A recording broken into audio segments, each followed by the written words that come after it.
안녕하세요. 건강 365 아나운서 최인경입니다.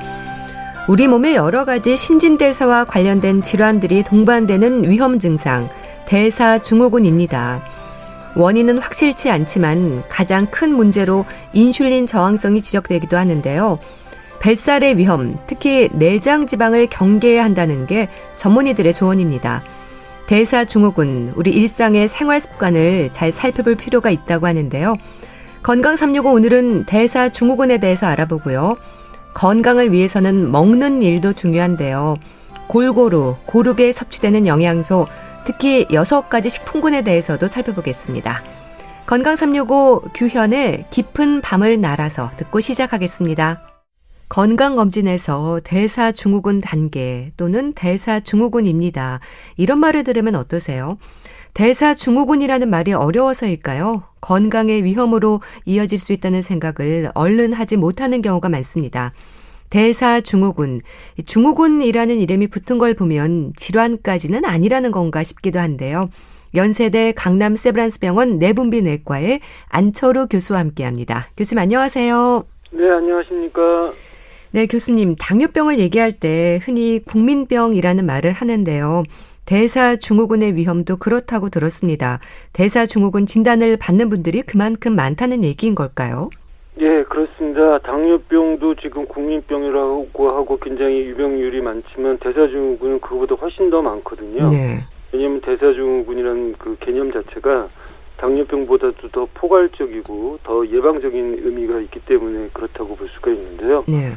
지금 우리 한국인 3명 중에 1명꼴로 나타나는 것이 이혼율, 두 번째는 암 발생률, 세 번째는 대사증후군이라 할 정도로 굉장히 많은 대사증후군의 유병률이 늘어나고 있고요. 네. 나이에 따라서 이 대사증후군이 늘어나고 있어서 국민병이라고 할 수 있는데 40대는 40%, 50대는 50%, 60대는 60% 이를 정도로 나이에 따라서 40대 이후로 급격히 증가하는 분이 대사증후군이고 네. 요즘은 또 건강검진에서 젊은 대사증후군 환자도 많이 발생되고 있어서 가히 국민병이라고 할 수 있겠습니다. 네.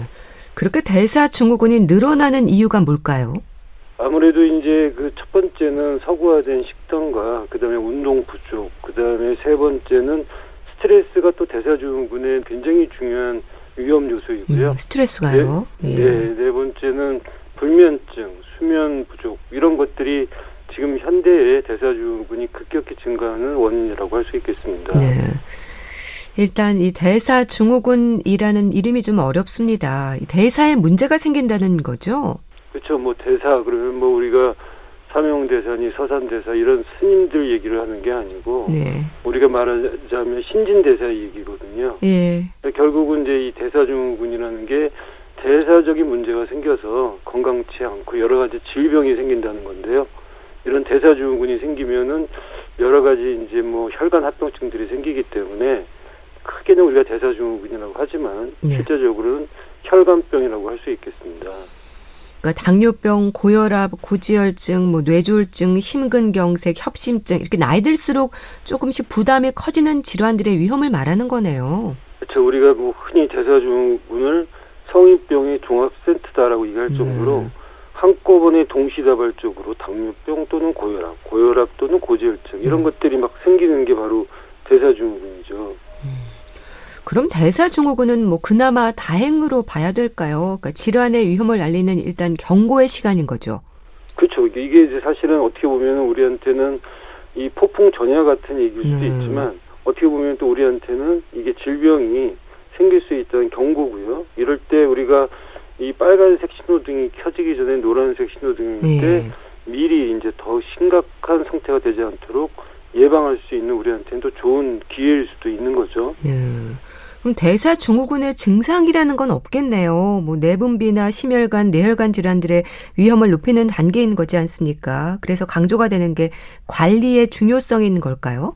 그렇죠. 우리가 이제 당뇨병도 증상이 없는 당뇨병들이 많듯이 사실 증상이 뚜렷하게 나타나기 전까지는 애매한 증상들이 많고요. 쉽게 피곤해진다든지. 근데 이런 상태에서 이제 대사증후군을 인지해서 관리하면 이게 이제 사실은 우리한테는 중요한 시기라고 할 수 있는 거죠. 네. 대사증후군이 중요한 게 서너 가지 이유가 있습니다. 첫째는 흔하다. 둘째는 흔하지만 여러 가지 합병증으로 치명적인 중풍이나 이런 것들이 올 수 있다. 예. 세 번째가 제일 중요한데요. 그럼에도 불구하고 암이나 다른 치명적인 질환에 비해서 내가 얼마든지 노력하면 예방이 관리하다. 이게 아주 대사증후군의 포인트라고 할 수 있겠습니다. 네. 노력하면 예방이 가능하다. 자, 그럼 어떻게 관리할 것인가 이 부분에 신경을 써야 될 것 같은데요. 가장 문제가 되는 게 뭡니까? 결국은 이제 내장 지방이 대사증후군에 중요합니다. 대사증후군의 가장 근본적인 이유는 인슐린 저항성 때문에 생기는 건데요. 네. 인슐린 저항성을 생기게 하는 우리 몸의 신체 구조가 지방 조직이거든요. 그래서 나이가 들면서 이제 우리가 운동이 부족하고 두 번째는 그러면서 불구하고 서구화된 식단으로 포화지방을 많이 드시고 네. 탄수화물, 당지수가 높은 음식을 먹게 되면 저대사증후군이 잘 발생되겠죠. 그래서 결국은 식사, 운동, 관리, 생활습관의 전반적인 점검이 필요할 것 같습니다. 네. 그럼 대사증후군의 위험을 이렇게 무심하고 좀 방치하면 말씀 주신 질환들이 한 번에 올 수도 있는 건가요? 그렇죠. 우리가 대사증후군을 시한폭탄이라고 얘기하는데 예.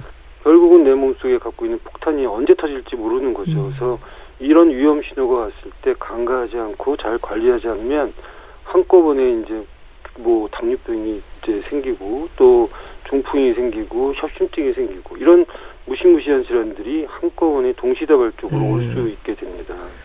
근데 또 대사증후군이요. 증상도 없어서 조기 발견되고 미리 관리되기도 쉽지 않을 것 같은데 이미 다른 질환의 위험이 좀 높은 단계에서 진단이 되는 경우도 많겠어요.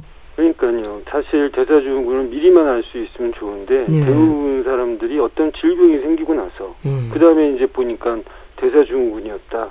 뒤늦게 이제 소잃고 외양간 고치는 그런 사람들이 많거든요. 그러니까 실제적으로 이런 다른 질환 위험이 높은 단계에서 진단됐을 때는 이미 좀 늦었으니 이미 이제 늘 우리가 체중을 재듯이 허리둘레를 재고 왜냐하면 내장 지방량을 갖다가 판단할 수 있는 쉽게 할 수 있는 척도니까요. 예. 그리고 요즘은 이제 가정용 혈압계나 혈당 측정기 같은 것들이 있으니까 나중에 말씀드리겠지만 대사증후군의 진단 기준에 혈당, 혈압, 허리둘레 이런 것들은 실제적으로 우리가 간편하게 자기가 미리 체크할 수 있는 부분들이거든요. 그래서 질병이 발생되기 전에 이런 것들을 자주 측정을 해서 자기의 위험도를 미리 평가하는 것이 중요할 것 같습니다. 네.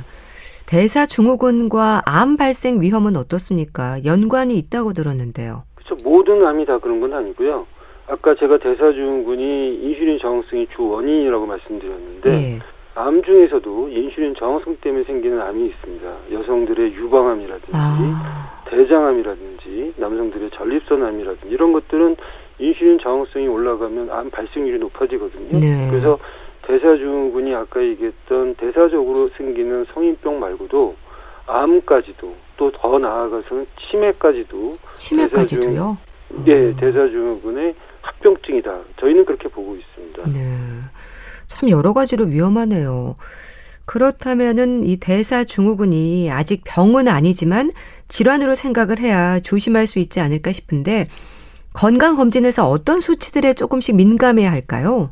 그러니까 대사증후군이 아직 질병은 아니고 증후군이기 때문에 예. 우리가 이제 대사증후군에서 제일 중요한 거는 허리둘레입니다. 허리둘레요? 예, 그래서 허리둘레는 사실 우리가 쉽게 뭐 집에서도 또 뭐 건강검진 뭐 병원에서도 측정이 가능하지 않습니까? 예. 그래서 허리둘레를 잘 측정하는 게 중요하고요. 두 번째는 혈당입니다. 혈당은 우리가 이제 당뇨병은 126부터가 당뇨병이라고 하는데요. 대사증후군 조금 더 그 기준이 낮습니다. 100 네. 이상이면 대사증후군의 진단 기준 중에 하나가 해당되고요. 아까 허리둘레 제가 중요하다고 말씀드렸죠. 남자는 90cm, 여자는 80cm 이상이면 진단 기준 하나를 또 충족시키는 겁니다. 또 한 가지는 중성지방이 중요한데요. 네. 중성지방 우리 검사하면 나오잖아요. 예. 중성지방이 150 이상이면 또 이것도 진단 기준 하나에 해당이 됩니다. 그다음에 HDL 콜레스테롤이라고 있는데요. 우리가 좋은 콜레스테롤이라고 얘기하지 않습니까? 네. 요거는 남자는 40 이하, 여자는 50 이하인 경우에는 또 진단 기준 하나에 해당이 되고요. 혈압을 또 위해서도 측정할 수 있지 않습니까? 혈압이 130에 85 이상이면 대사증후 진단 기준 하나에 해당이 됩니다. 그래서 아까 얘기했던 허리, 중성지방, 그다음에 HDL 콜레스테롤, 네. 그다음에 혈압, 공복혈당, 요 5가지는 우리가 쉽게 측정할 수 있는 거거든요. 그래서 요런 5가지 중에 3가지 이상이면 뭐 어느 거나 5가지 중에 이거 3개든 저거 3개든 3개 이상이면 네. 우리가 대사증후라고 진단할 수 있고, 그렇게 진단됐을 때 내가 2가지다, 1가지다, 그 해당 항목을 잘 관리하면은 이 대사증후군을 예방하고 합병증까지 초래되는 위험성을 막을 수가 있게 됩니다. 네. 좀 하나씩 짚어보겠습니다. 대사증후군의 진단 기준이 결국 검진으로 알 수 있는 수치일 텐데 일단은 5가지 수치들 중에서 3가지 이상이면 대사증후군이 되는 거네요. 그렇죠. 예. 우리가 이제 허리둘레나 뭐 중성지방, 뭐 예를 들면 혈압이 높다, 3가지다. 그럼 네. 대사증후군이고요. 아니면 중성지방은 괜찮은데 공복혈당이 높고 혈압이 높고 그다음에 이제 HDL 콜레스테롤이 낮다. 그것도 대사증후군이거든요. 네. 그래서 요 5가지 중에 뭐 3가지 이상이면 대사증후군으로 진단을 하고요. 이건 임상적으로 또 실생활에서 굉장히 쉽게 또 중요한 수치이기 때문에 예. 간편하게 대사증후군을 진단할 수 있게 됩니다. 네. 허리둘레를 점검하는 이유는 뭔가요? 우리가 그 내장 지방량을 측정하는데 가장 정확한 그 검사 방법은 이 허리에 CT를 찍어서 지방량을 측정하는 건데 네. 그건 쉬운 일은 아니고요. 간편하게 우리가 허리둘레를 갖다가 배꼽 있는 데서 측정을 하면 그게 어느 정도는 내장 지방량을 측정하는 뭐 간접적인 지표가 될 수 있거든요. 네. 허리둘레 측정하는 이유는 내 몸속에 내장 지방이 얼만큼 있는지를 보려고 하는 겁니다. 네. 내장 지방이 왜 그렇게 문제가 되는 건가요? 사실은 이 우리 몸의 지방이 다 나쁜 건 아니거든요. 예. 어떤 경우에는 갈색 지방이라고 해서 착한 지방도 있는데요. 예. 그 얘기는 좀 복잡한 얘기니까 이제 피하 지방하고 내장 지방만 갖고 얘기를 하면 사실 뚱뚱해도 피하 지방이 많은 뚱뚱한 사람들, 비만한 사람들은 그닥 문제가 되지는 않지만 네. 말랐어도 마른 비만이라고 있지 않습니까? 마른 비만이요. 예, 내장 지방인데 말랐지만 많이 있는 분들이 있어요. 그 복강 내에 아주 지방이 그득한 사람들이 있거든요. 네. 그런 사람들은 체중이나 허리둘레는 적게 나간다 하더라도 사실은 안에 내장 지방이 많은 거죠. 그래서 이 내장 지방이 많아지면 내장 지방은 엄청나게 나쁜 지방 호르몬들이 나옵니다. 네. 대사에 문제를 일으키죠. 그래서 이 내장 지방을 알기 위해서 네. 허리둘레를 측정하는 거고, 대사증후에서 여러 가지가 다 중요하겠지만 내장 지방이 사실 제일 중요하다고 볼 수 있겠습니다. 네. 뱃살, 내장 지방이 이제 문제라는 건데 여기에서 그러면 뭐 식습관과 운동이 또 함께 지적이 되는 걸까요? 그렇죠. 우리가 식사를 갖다가 아까 말씀드렸지만 당지수가 높은 탄수화물을 많이 드시거나 포화지방을 많이 드시거나 아니면은 트랜스 지방이나 뭐 이런 액상과당 같은 걸 많이 드시게 되면 예. 갑자기 혈당이 올라가서 그게 다 지방으로 바뀌면서 내장 지방으로 쌓이게 되고요. 운동도 우리가 이제 근력 운동을 적게 하거나 그러면은 이 내장 지방이 계속 축적이 되거든요. 그래서 유산소 운동도 중요하지만 근력 운동을 해서 내장 지방을 줄여야 되는데 지금 이제 현대를 살아가는 우리들은 그게 좀 쉽지 않기 때문에 네. 내장 지방이 쌓이고 대사증후군이 급증하게 되는 거죠. 네. 유산소 운동도 좋지만 근력 운동을 꼭 같이 해야 되는 거군요. 그렇죠. 유산소 운동이라는 건 우리가 섭취한 칼로리를 소모시키는 방향으로 이제 짜여져 있는 운동이라고 하면 네. 근력 운동은 이제 근육에서 나오는 호르몬이 있어서 그 호르몬들이 이제 우리가 가만히 있어도 그 내장 지방을 갖다가 줄이는데 큰 도움이 되기 때문에 네. 사실 이제 근력 운동을 해서 기초 대사율을 높이는 것이 이 대사증후군에서는 중요한 요소라고 할 수 있겠습니다. 네. 혈압은 어떻습니까? 요즘 가정 혈압계를 준비해서 매일 확인하는 분도 많은데 수축기와 이완기 혈압으로도 구분해서 좀 위험을 생각해야 될까요? 그렇죠. 우리가 이제 수축기 혈압이 높으면은 대개는 어떤 문제가 생기냐면 네. 혈관에 직접적인 이제 충격을 줘서 혈관에 염증을 일으키기 때문에 혈관병을 일으키게 되고요. 특히 이완기 혈압이 또 이제 너무 문제가 되면 예.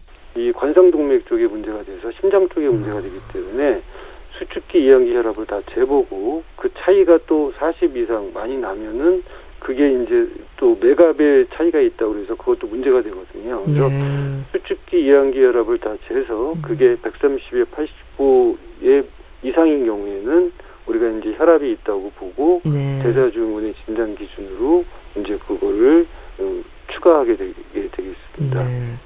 혈압 상승도 음식, 특히 짜게 먹는 습관이 문제가 되고 있는데 짜게 먹는 게 왜 그렇게 안 좋은 건가요? 짜게 먹게 되면 일단은 혈압이 올라간다는 건 누구나 알고 있지만 흥미로운 건 짜게 먹는 것 자체가 인슐린 저항성을 일으켜서 혈당도 올리고요. 또 짜게 먹게 되면 그로 인해서 이제 혈관에 염증이 또 문제가 된다는 보고들이 있습니다. 그래서 사실 우리나라 음식이 그닥 싱겁게 드시지는 않거든요. 그래서 짭조름한 음식들이 많기 때문에 사실은 이제 저염식, 그다음에 그 염분을 줄이는 게 대사증후군의 예방 또는 관리에 도움이 될 것 같습니다. 자, 그리고 콜레스테롤에 대한 지적이 있습니다. 어떻게 이해하면 될까요? 사실 이제 콜레스테롤에서 재밌는 건요. LDL 콜레스테롤은 대사증후군의 진단 기준이 없습니다. 우리가 LDL 콜레스테롤은 나쁜 콜레스테롤 알고 있는데 LDL 콜레스테롤은 없고 중성지방이 들어갔다는 게 저는 굉장히 중성지방이요. 있는 사실인데요. 우리가 이제 지질 그러면 중성지방, 고밀도 지질 단백질, HDL 콜레스테롤, 저밀도 지질 단백질, LDL 콜레스테롤 세 가지가 있는데 이 세 가지 중에서 두 가지만 우리가 대사증후군의 진단 기준이 있는데요. 이 중성지방이라는 것은 내가 먹는 음식의 바로미터라고 생각하면 되겠습니다. 그래서 중성지방이 150 이상이라는 건 뭔가 식사에 문제가 있구나. 이 사람은 식사 쪽을 좀 더 집중적으로 관리해야 되겠구나라는 것을 암시하게 되고요. HDL 콜레스테롤은 건 내 운동에 대한 바로미터라고 생각하시면 되겠습니다. 그래서 HDL 콜레스테롤이 떨어져 있다. 그러면 이분은 운동이 좀 부족하구나. 운동을 더 해야 되는 상황이구나. 이렇게 이제 인지하시고 운동 쪽을 더 강화하는 거죠. 그래서 우리가 시험을 볼 때 국어, 영어, 수학 뭐 이렇게 있으면 내가 국어 성적이 좀 부족하구나. 뭐 영어 성적이 부족하구나. 이런 식으로 이 대사증후군의 진단 기준이 아주 재미있게 짜여져 있는데 내가 중성지방에 문제 있는 대사증후군인지 HDL 콜레스테롤이 낮은 대사증후군인지 혈압이 높은 대사증후군에 따라서 나의 생활습관, 식사와 운동을 어떻게 해야 되는지 맞춤형 예방관리가 될 수 있는 그러한 구조로 짜여져 있다는 것이 저는 굉장히 흥미로운 진단 기준이라고 생각하고 있습니다. 높은 중성지방과 뭐 낮은 HDL 콜레스테롤 이런 기준치가 어떻습니까? 예, 제가 아까도 빠르게 얘기했지만 중성지방은 150 이상입니다. 150mg/dl인데 150, HDL 콜레스테롤은 이 남자는 40, 여자는 50. 왜냐하면 HDL 콜레스테롤은 남자보다 여자가 높기 때문에 진단 기준이 남녀의 차이가 있거든요. 그래서 내가 HDL 콜레스테롤이 낮다 그러면 여자는 50 이하, 남자는 40 이하인 경우에는 HDL 콜레스테롤이 낮다 이렇게 판단할 수 있겠습니다. 그럼 이런 중성지방이나 뭐 LDL 콜레스테롤이 높으면 혈관 건강에 문제가 되는 건가요? 그렇죠. 혈관이라는 것은 이제 혈관 내에 그 지방 같은 것들이 쌓여서 그 지방이 막히기도 하고 염증을 일으키는 건데요. HDL 콜레스테롤은 이 혈관에 쌓인 지방을 간으로 되돌려서 혈관 청소부 같은 역할을 하거든요. 그러니까 HDL 콜레스테롤이 높아지면 높아질수록 이 밸런스가 좋은 방향으로 가는 거고 중성지방이나 이제 LDL 콜레스테롤은 나쁜 쪽으로 밸런스를 균형을 깨트리게 되는 거죠. 그래서 결국은 이런 균형을 맞추기가 어렵지만 그렇다고 어렵다고 안 할 수는 없는 거고 반드시 이런 것들을 계속 이제 주기적으로 평가해서 관리를 해야 되겠죠. 그리고 이제 남은 기준이 혈당이죠. 특히 공복 혈당이 강조가 되는 이유가 뭔가요? 기준치도 좀 궁금합니다. 아까 제가 이제 식후 혈당은 사실 식사에 대한 문제와 운동에 대한 문제를 복합적으로 갖고 있는 의미라고 할 수 있는데 이 대사증후군의 다른 진단 기준에 운동에 대한 건 HDL 콜레스테롤이 있고 식사에 대한 건 중성지방이 있는데 왜 하필이면 대부분이 식사하고 나서 혈당이 아니고 공복 혈당이냐? 이 공복 혈당이라는 거는 간에서의 인슐린 저항성의 지표라고 할 수 있습니다. 그래서 공복 혈당이 높아지는 사람들은 음식과 운동보다는 아까 얘기했던 수면 부족인 사람들이 공복혈당이 많거든요. 예. 아무것도 안 먹었는데 공복혈당이 올라간다? 그 얘기는 뭐냐면 밤새 간에서 포도당이 흘러나와가지고 공복혈당이 올라가는 거거든요. 예. 이런 경우는 대개 이제 수면의 양이나 질이 부족한 사람들, 스트레스를 많이 받는 전문직 여성들한테 공복혈당이 조금 높아져 있는 경우가 많은데 네. 공복혈당은 뭐 별거 아니야. 식후혈당이 중요하지 생각할 게 아니고 공복혈당이 차츰 올라간다는 얘기는 이 간의 기능이나 아니면 이 수면을 잘 못하고 인슐린 저항성이 높아져 있는 스트레스를 많이 받는 상태를 의미하기 때문에 네. 이 공복혈당이 사실은 이 대사증후군에서도 5가지 진단기 중에 중요한 진단 기준이라고 할 수 있겠습니다. 그래서 네. 이 대사증후군의 진단 기준은요. 다시 한번 반복해서 말씀드리겠지만 첫 번째 허리둘레는 내장 지방량의 척도다.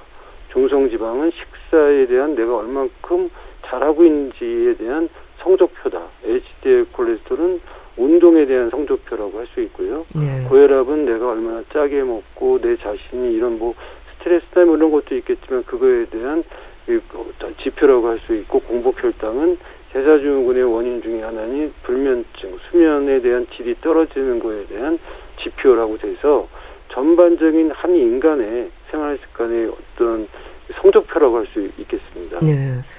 자, 그렇다면 대사증후군의 위험에서 벗어날 수 있는 방법 어떻게 해야 될까요? 아니 그런 것들은 사실은 일상생활에서 본인이 이제 대사증후군을 인정하고 네. 인지하고 잘 하나씩 바꿔야 된다고 생각을 합니다. 예를 들면 부모가 대사증후군이 있게 되면 한쪽뿐만 있다고 그래도 29.2% 정도 대사증후군이 올라가고요.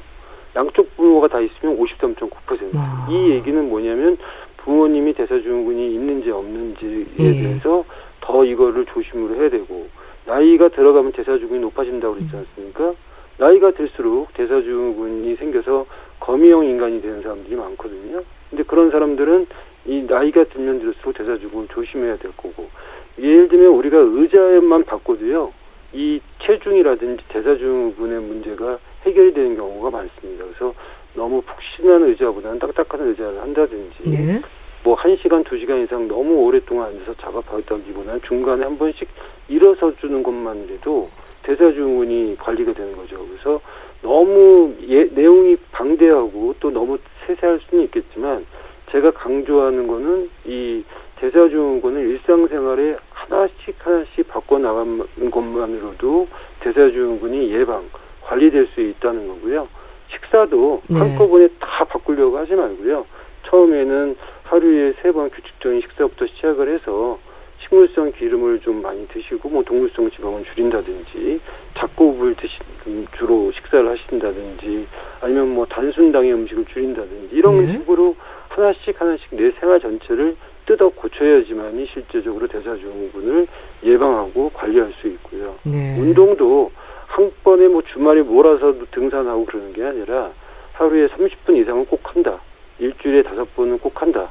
일주일에 5번은 못하게 되면 150분 운동을 하라고 하니까 뭐 1시간씩 예를 들면 뭐 3번은 한다든지 뭐 이런 식으로 자기 스스로가 이제 생활 습관에 대한 목표를 정해서 꾸준히 관리하는 것이 중요할 것 같습니다. 네.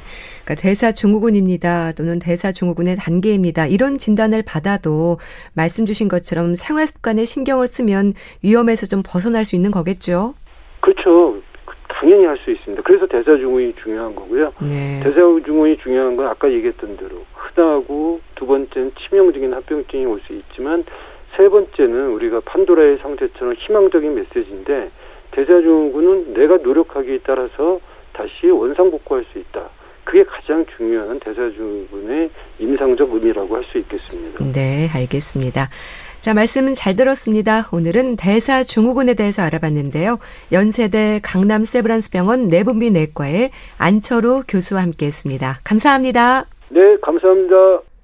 KBS 라디오 건강365 함께하고 계신데요. 박지윤의 Still Away 듣고 다시 오겠습니다.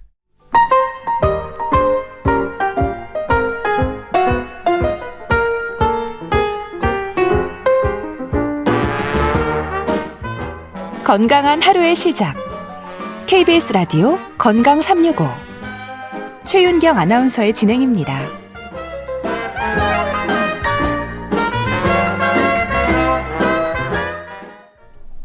KBS 라디오 건강 365 함께하고 계십니다. 먹는 일에 있어서 포만감도 중요하지만 건강을 위해서는 골고루 고른 영양을 위한 노력이 있어야 하지 않을까 싶은데요. 분당 재생병원 영양내과 백현옥 교수와 함께하는 영양 이야기, 오늘은 6가지 식품군에 대해서 살펴보겠습니다. 교수님 안녕하세요. 네, 안녕하십니까. 네, 교수님, 모든 영양소가 한 번에 들어있는 식품은 없는 거죠? 완전 식품하면 제가 어릴 때는 우유가 완전식품이라고 하긴 했습니다. 네. 근데 사실 우유가 송아지를 위한 거죠. 사람을 위한 건 아니잖아요. 네. 그러니까 구성 성분이 절대로 완벽할 리가 없죠. 그래서 굳이 모든 영양소가 잘 있는 식품을 꼭 한 가지 꽂으라 그러면 신생아에게 모유가 그 아주 어린 기간, 일정 기간 동안은 완전식품에 속하겠지만 네. 그 외에는 없다고 보는 게 맞겠죠. 그래서 우리가 골고루 먹어야 하는 그런 이유이기도 한데요. 너무 많이 먹는 것도 문제고 너무 안 먹어도 건강에 위험을 줄 수 있고 또 특정 식품에 너무 집중해서 먹는 건 역시 영양학적으로 문제이지 않을까 싶습니다. 그렇죠. 과다 영양 섭취도 문제를 유발하고요. 또 부족하면은 영양 결핍으로 될 것이고요. 그리고 아무리 몸에 좋은 음식이라도 한 가지가 좋다고 계속 그것만 드신다거나 좀 치우쳐서 먹으면 역시 일부 영양소만 공급함으로 역시 문제가 됩니다. 네. 따라서 영양은 역시 균형이 가장 중요하다고 말씀을 드릴 수가 있겠네요. 네. 자, 오늘은 건강과 영양을 얘기할 때 강조가 되는 6가지 식품군에 대해서 알아볼 텐데요. 이게 영양소에 따라서 구분이 되는 거죠? 그렇습니다. 전 국민이 필요 영양소를 균형 있게 섭취하기 위해서 함유 영양소와 그리고 먹는 방법, 섭취 패턴에 따라서 식품을 6가지 군으로 구분했습니다. 그래서 첫 번째가 곡류고요. 네. 두 번째가 고기, 생선, 계란, 콩류가 되겠고요. 세 번째가 채소류고, 네 번째가 과일류, 그리고 다섯 번째는 우유와 유제품류, 그리고 여섯 번째는 유지와 당류, 6가지 식품군으로 분류를 했습니다. 네. 우선 곡류부터 짚어볼게요. 이게 밥, 빵, 감자, 고구마, 국수 이런 부분들이지 않습니까? 네, 맞습니다. 그러니까 왜 주로 함유된 영양소는 금방 들어보시면 아시겠지만 네. 탄수화물 성분이 되겠죠. 그리고 주로 우리나라 사람들의 주식에 속하는 그런 그 영양군이 되겠습니다. 그래서 보통 이렇게 주식으로서 탄수화물을 우리가 보통 권할 때는 총 섭취 열량의 60 내지 70% 정도를 공급하게 되고 네. 일부 단백질의 공급원 역할도 역시 할 수가 있겠습니다. 그래서 방금 말씀 주신 뭐 주식으로서 우리 당장 꼽는 것들이잖아요. 네. 밥이니 빵이니 국수니 이런 것들, 거기에다 뭐 떡이라든지 뭐 감자, 고구마 이런 것도 다 이런 첫 번째 식품군에 속하는 음식이 되겠습니다. 네. 이 탄수화물의 역할도 중요할 텐데, 근데 요즘은요, 이 탄수화물을 무조건 멀리하는 분들도 있어서 조금 오해가 있지 않나 싶기도 합니다. 요즘 아닌 게 아니라 저탄고지라고 예. 저 처음에 못 알아들었거든요. 저탄수화물 고지방 식사가 아주 유행인 것 같습니다. 네. 그래서 실제로 제가 좀 살펴보니까 탄수화물을요 매우 제한해서 섭취하면 체지방이 분해되는 과정에서 케톤증이 유발되고 소변량이 늘어나면서 체액 손실도 함께 일어나게 되고 짧은 시간 안에 체중이 많이 줄어드는 효과는 상당히 있는 것 같습니다. 네. 그래서 과거에는 기름을 적게 먹어야 된다 그래서 저지방 식사요법을 많이 썼잖아요. 네. 근데 저지방의 경우는 사실은 그 식사요법 자체가 맛이 없어요. 지방을 빼버리면 음식이 맛이 없어지거든요. 네. 그러니까 일단 지키기가 상당히 어려워지는 그런 경향이 있는 것 같기도 하고, 그 다음에 어찌됐건 우리가 열량을 섭취할 때 결국 지방과 탄수화물이 서로 나눠서 열량을 공급하게 되거든요.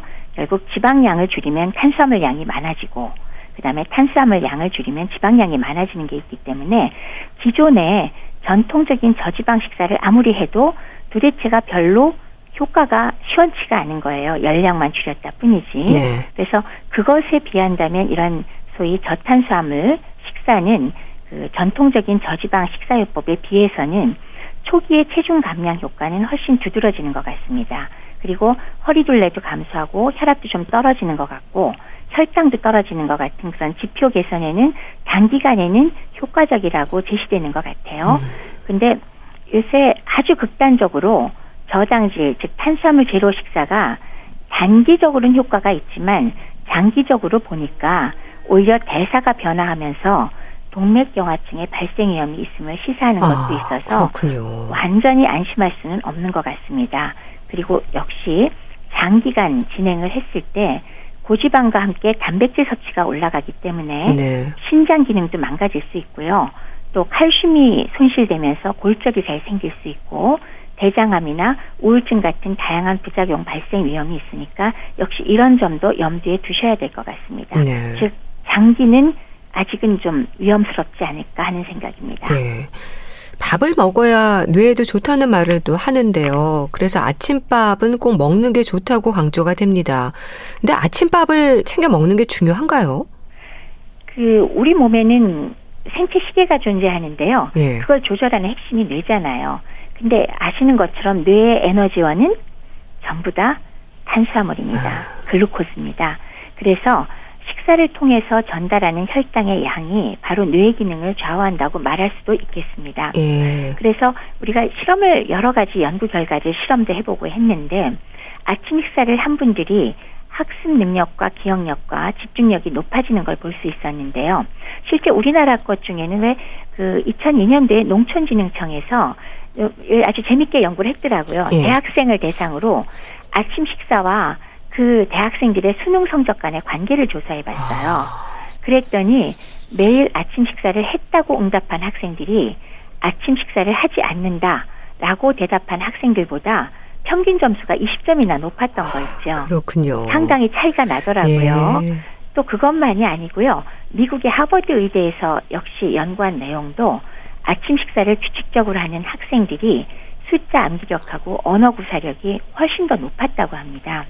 결국 이 아침 식사의 장점을 마냥 나열하라 그러면 오히려 식사를 규칙적으로 함으로써 장기적인 다이어트와 비만 방지엔 오히려 도움이 될 수가 있고요. 네. 그다음에 아침에 에너지를 공급하고 체온을 높이는 작용을 하니까 신체 리듬을 안정되게 하고요.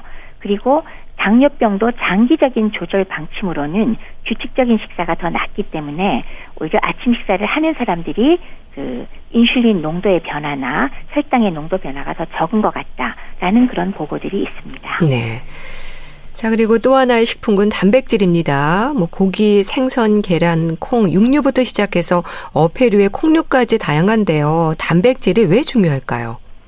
단백질은 그 자체가 열량을 제공하기도 하지만 우리 몸의 근육과 혈액 등의 구성 성분이죠. 뿐만 아니라 대사자극에 기능하는 효소, 호르몬, 항체 등에도 가장 중요한 역할을 하는 영양소이기 때문에 네. 정말 필수 불가결하겠습니다.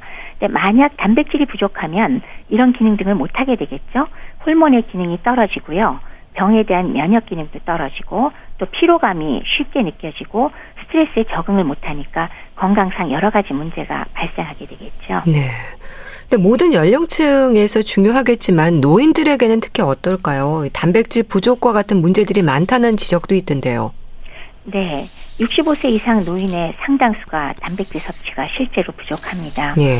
그래서 그 이유는 식사량이 감소하고 또 노인이니까 소화흡수율도 상대적으로 감소하기 때문이라고 생각을 하는데요. 그 결과 노인의 근감소증이 발생하게 되고 이렇게 근감소증이 발생하면 노쇠라든지 노인의 일상생활 능력이 떨어지는 것이 당연히 따라오게 됩니다. 그렇기 때문에 균형 잡힌 식사 중에도 특히나 이 두 번째 식품군인 이 단백질 섭취군 있지 않습니까? 네. 고기, 생선, 계란, 콩 여기에서 파생되는 두부 같은 것 중에 한 가지를 매 끼니마다 조금이라도 드시도록 노인들에게는 특별히 더 강하게 권하고 싶습니다. 네. 탄수화물, 단백질, 그리고 채소도 빠지지 않습니다. 어떻게 교수님도 채소 좋아하세요? 제가 다른 건 몰라도 채소 섭취는 부족함이 없을 것 같은데 이 채소 역시 잘 챙겨야 하는 부분이겠죠? 그럼요. 그러니까 왜 주로 마크로 뉴트리언트, 열량 영양소로 칼로리만 따지는 걸로 하면 앞에 말씀드린 탄수화물과 지방과 그리고 단백질이지만 채소는 중요하게 비타민과 무기질을 공급하잖아요. 예. 이런 것들이 없으면은 당연히 피로감이라든지 여러 가지 문제점이 많이 생기죠. 왜냐하면 칼로리만 갖고 사람이 살 수가 없으니까요. 그것만이 아니라 채소의 경우는 비타민 무기질 외에도 그 채소 자체에 고유한 항산화제인 파이토케미칼 성분이 들어있지 않습니까? 네. 그래서 그것 덕분에 각종 성인병, 생활습관병의 발병을 저하시키는 효과를 또 보여주고 있죠. 그렇기 때문에 정말 중요한 것인데 실제로 우리나라의 경우 그 하루 채소 권장량이 500g 이상인데 실제는 3명 중 1명만 제대로 섭취하고 있다고 합니다. 예. 더군다나 최근에 국민건강영양조사의 그 3년 경과를 보니까 오히려 평균 섭취량이 더욱 줄어들고 있어서 상당히 건강상 우려되고 있는 측면이 있는데요. 네. 그중에 잘 들여다봤더니 소아와 청소년 그리고 20대가 적게 섭취하고 있고 나이가 들수록 섭취량은 증가하거든요. 그러니까 그 원인을 보니까 이제 환경이 바뀌고 사회가 바뀌면서 간편식과 가공식품을 많이 먹기 때문에 그런 것으로 생각을 합니다. 네. 이 식이섬유와 비타민, 무기질까지 채소 섭취를 통해서 얻을 수 있는 영양들이 참 많은데 부족할 때 올 수 있는 건강상의 위험들도 좀 지적해 주세요. 채소에는 말씀드렸듯 대표적으로 무기질과 비타민이 여러 종류가 들어있습니다. 근데 그거 외에도 앞서 말씀드린 고유의 파이토케미칼들이 들어있고 또 일부는 단백질도 많이 함유하고 있는 편이면서 네. 영양소의 흡수를 도와주는 보조인자까지 포함하고 있죠. 그렇기 때문에 이런 것들이 부족하면은 운동 능력도 저하되고요. 또 피로감으로 인해서 에너지가 충분함에도 불구하고 자꾸 기운이 없다는 생각으로 과식하게 되죠. 비만을 유발할 수도 있고요. 예. 또 인지 능력이 감소하게 돼요. 그리고 세포의 산화 손상도 증가하게 되고 또 노화가 촉진되고 당연히 식이섬유량이 줄어들 테니까 변비 같은 거는 당연히 따라올 수가 있겠습니다. 네. 그런가 하면 과일은 어떻습니까? 이 채소와 마찬가지로 비타민과 무기질, 식이섬유가 풍부하게 들어있긴 한데 단맛이 주는 당분 때문에 또 자제하는 경우도 많거든요. 자제하는 게 실제로 필요합니다. 네.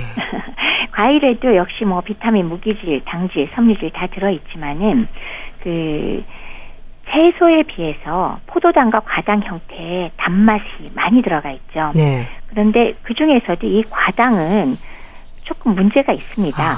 바로 간으로 옮겨져서 처리가 되는데요. 그 간에서 흡수된 과당이 포도당처럼 금방 몸에서 쓸 수 있는 에너지로 분해되질 않고 주로 지방으로 넘어가 버리거든요. 그래서 예외 없이 지방산과 중성지방이 높아지는 그런 결과를 얻을 수가 있고요. 네. 지방간을 유발할 수가 있고 그리고 LDL 콜레스테롤, 나쁜 콜레스테롤을 증가시켜서 동맥경화를 유발할 수도 있습니다. 그리고 또 인슐린 분비를 촉진하지 않기 때문에 이건 먹어도요. 어떤 공복감에서 포만감을 느끼게 하는 그런 호르몬 분비가 안 되기 때문에 네. 배가 부르다는 걸 못 느껴서 한없이 먹게 되는 그런 결과가 나타날 수도 있거든요. 예. 거기다가 과당은 또 소장에서 모두 흡수되지도 않고 그렇기 때문에 가스가 차거나 배가 부풀고 복통이 생기는 경우도 있어서 과일은 무한정 드시는 거는 절대로 권할 수가 없습니다. 네. 주스로 갈아 드시는 것보다는 생과일로 섭취하는 게 좋을까요? 쉽지 않고 마실 수 있게 주스를 만들 때는요. 포만감이 적어서 너무 많이 먹게 되는 것 금방 그렇겠네요. 문제가 된다고 말씀드렸고 예. 두 번째는 만드는 과정에서 또 비타민이 파괴되는 경우가 있어요. 그리고 마지막으로 섬유소를 보통 버리고서 먹게 되는 경우가 많거든요. 예. 따라서 생으로 드시는 게 훨씬 더 효과적이 되겠습니다. 네. 자, 또 하나의 빼놓을 수 없는 식품, 우유, 유제품입니다. 단백질, 특히 칼슘을 떠올리게 되네요. 네, 맞습니다. 물론 유제품이라고 하면은 그 단백질의 성분이기도 하지만은 그 양보다도 오히려 우리가 칼슘의 근원으로서 많이 사용을 하고 있죠. 그래서 여기에 들어가는 그 식품군에는 우유랑 파생되는 그 유제품들, 치즈나 요구르트, 아이스크림 같은 것을 섭취하게 되면 칼슘 근원으로서 굉장히 중요합니다. 네. 근데 유제품을 먹으면 설사를 하는 분들도 있거든요. 이런 경우에는 대체할 수 있는 어떤 방법이 또 있을까요? 그렇죠. 유당 불내성 있는 분들 많이 계시니까요. 그러면 그 마트에 가시면 유당을 제거한 락토프리라는 유제품이 있습니다. 요걸 드시거나 아니면 발효시킨 요구르트 제품은 역시 그 설사를 해결할 수가 있거든요. 그렇기 때문에 이걸 골라서 드시는 게 바람직하겠습니다. 네. 자, 그리고 버터, 마요네즈, 설탕, 꿀과 같은 기름과 당뇨, 이 부분도 건강을 위해서 필요한 식품군이죠. 네, 우선 지방류는 뭐 필수이긴 합니다. 근데 이제 당류와 같이 넣은 게 조금 의아스럽긴 하지만 식품군을 너무 많이 나눌 수가 없으니까 함께 네. 넣어놓은 것 같아요. 근데 요것들은 공통점이 지나치게 먹으면 문제가 많다라는 점에서 공통점이라고 할 수 있습니다. 지방은 뭐 굉장히 필요한 것이지만 너무 많이 드셔서 문제가 되는 거고요. 예. 실은 설탕이나 꿀과 같은 당류의 경우는 다른 쪽에서 우리가 칼로리 섭취는 충분하기 때문에 사실은 그렇게 많이 드시지 않는 쪽이 바람직한 식품군에 속하게 되겠습니다. 네. 우리가 영양 섭취에 있어서 밀도가 높아야 한다는 말도 합니다. 교수님, 이건 어떤 의미일까요? 우리가 보통 식품을 얘기할 때 워낙 칼로리만 갖고 얘기를 하잖아요. 예. 열량만 갖고. 근데 같은 칼로리라 그래도 몸에 좋은 게 있고 나쁜 게 있다는 걸 또 우리가 요새 알게 됐잖아요. 네. 가공식품과 천연식품은 당연히 차이가 나니까요. 그래서 햄버거냐, 뭐 정상적인 백반 식사냐 이런 차이가 되겠죠. 따라서 영양 밀도란 식품의 열량에 대한 영양소 함량의 비율을 나타낸 것입니다. 그래서 식품의 영양 가치를 평가할 때 쓰고요. 영양 밀도가 높은 음식이 열량은 상대적으로 낮고 건강에도 좋은 음식이다라고 말씀을 드릴 수가 있겠죠. 그러니까 골고루 먹되 영양 밀도가 높은 형태로 섭취를 해야 한다. 그러니까 말하자면 잡곡밥이냐, 뭐 케이크냐, 도넛이냐를 결정하는 것과 같은 부분들인 거네요. 정확합니다. 그러니까 영양 밀도가 높은 식품으로 방금 말씀 주신 잡곡밥 같은 것들이 예. 있을 거고요. 반대로 칼로리만 높지 다른 영양소가 없는 게 패스트푸드나 라면, 과자, 아이스크림 등이잖아요. 그런데 지금 케이크나 도넛도 다른 영양소는 별로 없는 쪽이라서 특히나 다이어트를 하겠다고 내가 마음을 먹었다. 그러면은 영양 밀도가 높은 음식을 정말 신경 쓰셔서 드시는 게 아주 중요하겠습니다. 예. 영양 밀도를 높일 수 있는 방법도 어떤 부분들이 있을까요? 방금 말씀드렸듯이 그 패스트푸드나 라면이나 과자나 아이스크림과 같은 고열량의 영양소가 별로 없는 음식은 가급적 피하시고 네. 그거와 반대되는 충분한 열량도 공급하지만 아울러 다른 영양소가 풍부한 음식들을 선택을 하셔야 되겠죠. 예를 들면 단백질은 내가 포화지방을 적게 먹기 위해서 고기를 안 먹겠다 그러면 콩이나 두부 같은 것을 선택을 하시는 게 좋겠고요. 네. 햄버거는 좋은 선택이 아닌 게 되겠습니다. 그리고 늘 강조가 되는 부분이 싱겁게 먹기입니다. 6가지 식품군을 골고루 챙기면서 조리를 할 때는 싱겁게 나트륨을 자제하려는 노력이 필요하다는 그런 얘기겠죠. 그렇죠.